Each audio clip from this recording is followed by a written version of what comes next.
The wealth of theories and frameworks relevant to leading high-performing teams offers a strong foundation for analyzing and eventually developing your team. But the sheer scope of this knowledge can make it daunting when trying to translate that knowledge into practice. Fortunately, there are a number of useful, practical tools that can help. One of the most common and simple analytic tools is the SWOT analysis. You may already be familiar with this type of analytic approach for business or project planning. SWOT stands for strengths, weaknesses, opportunities, and threats. The purpose of a SWOT analysis is to help specify the factors that may influence the success of an engagement. It is organized to capture both external and internal factors that are both potentially helpful and harmful for success. While usually used for strategy or corporate planning, we can also use SWOT as a framework for analyzing our team capability. What are the factors that make our team effective in achieving its objectives? So, rather than using it to define strategy, it can be used to understand the internal and external team context. It is best done collectively with your team members as a team-building and identity-shaping activity. But it can also form the basis for your own independent analysis and thinking as a team leader. Within the team context, we can define our SWOT analysis to capture strengths, characteristics that give your team an advantage for success, and weaknesses, characteristics that disadvantage your team's effectiveness. These are factors that are internal to the team and may include things like team member knowledge, skills, and capabilities, team personalities, diversity, team reputation, past experiences working as a team, or particular team dynamics that may aid or hinder success. Things like team identity, levels of task cohesion, history of relationship conflicts, or patterns of communication. However, there are also factors that are external to the team. Opportunities are environmental factors that could be exploited for team success, and threats are environmental factors that might pose a barrier for team success. These factors can include economic forces, stakeholder pressures, availability of time, information, or other valuable resources, competition, competing priorities, or other practical constraints at the organizational level or beyond. We can also take our SWOT analysis to the next level, making it even more practical by specifying the actions available for dealing with each factor, an action SWOT analysis. Formulating the actions needed to leverage these team success factors will be valuable in helping to determine what sort of leadership style or team leadership actions will be useful. With strengths, consider what actions will be needed to protect that advantage and prevent losing it. With weaknesses, consider how we can mitigate their impact, or what it would take to overcome them. With opportunities, consider how we can capitalize on them, and how we can open up those doors even further. With threats, consider how we can prevent them from undermining the team in the future, and how they might be temporarily isolated to minimize their impact. Let's consider a quick example. Let's say that one of our team's strengths is our diversity. First, we can be more specific. Are we talking about functional diversity, different skills and abilities, cognitive diversity, different ways of thinking, or demographic diversity, different backgrounds and characteristics? Let's say the team's strength is cognitive diversity, and that we see it as a strength because cognitive diversity will help us consider all of our options when trying to solve problems. Once we recognize that strength, we can consider the actions to preserve and protect it, or how we can prevent losing that strength as the team develops. We know that cognitive diversity is only valuable if people feel a sense of inclusion in the team and are thus committed to its goals.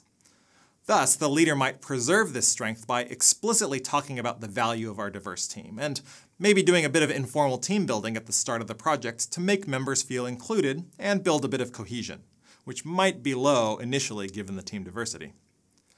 We also know that with problem-solving teams, our cognitive diversity is only valuable if people share their diverse information and ideas. To protect this strength, we will therefore need to make sure we are creating psychological safety in the team. I might then go back to review how to build psychological safety, adapting one or two of the recommendations for this team action plan. For example, I might consider explicitly asking for feedback in my leadership during the first meeting, showing that I am open to constructive alternative views. I could also measure psychological safety in the team in an anonymous survey to make sure the team is not holding back. We also want to make sure we don't lose cognitive diversity as a strength. Perhaps this means that as we continue to work together as a team and start to share a mental model, we might swap in some new team members with fresh ideas. Now, let's try considering a threat to the team, external factors that pose a barrier for our success. With project teams or problem-solving teams, time is often a major barrier.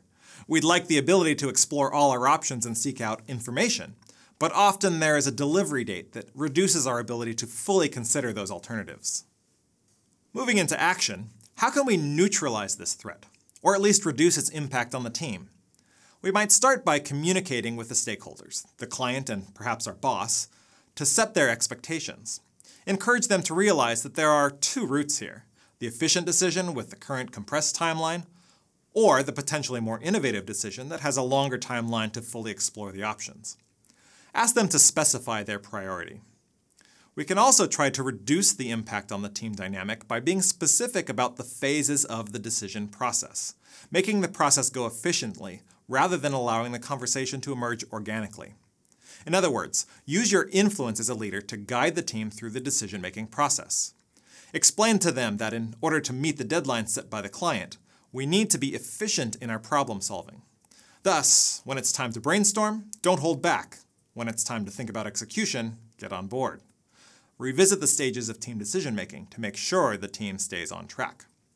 Try to encourage the particular team dynamic you need at that particular point in the process. With these two examples, hopefully you can see how you can really take the SWOT analysis to a deeper level, making it more actionable. There are a couple of other caveats to consider when developing and actioning your SWOT analysis. First, the SWOT analysis captures a snapshot in time. However, the team is constantly evolving, as are the rules set by external stakeholders. Don't think of your SWOT analysis as a one-off activity to set the direction of your team for its entire lifespan. Conduct regular SWOT updates. Maybe even start from scratch so you don't simply reinforce your previous habits. The dynamic nature of teams also means that you must be adaptable. If your SWOT analysis suggests a particular course of action, your team leadership may need to adapt on the fly as new information emerges and situations evolve. Don't get locked into your action plan, but rather use it as a guiding influence to help encourage your leadership self-reflection and decision-making. It can also help to focus on what the analysis tells you about effective team processes, the interpersonal dynamic that will help your team succeed.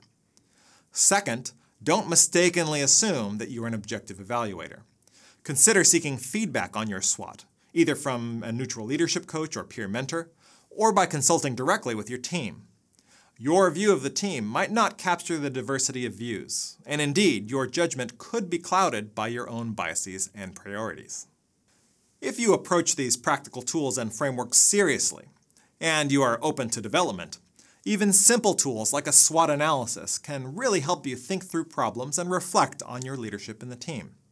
As busy professionals, we don't usually take the time to sit down and reflect on our team, much less sketch out a plan for developing it.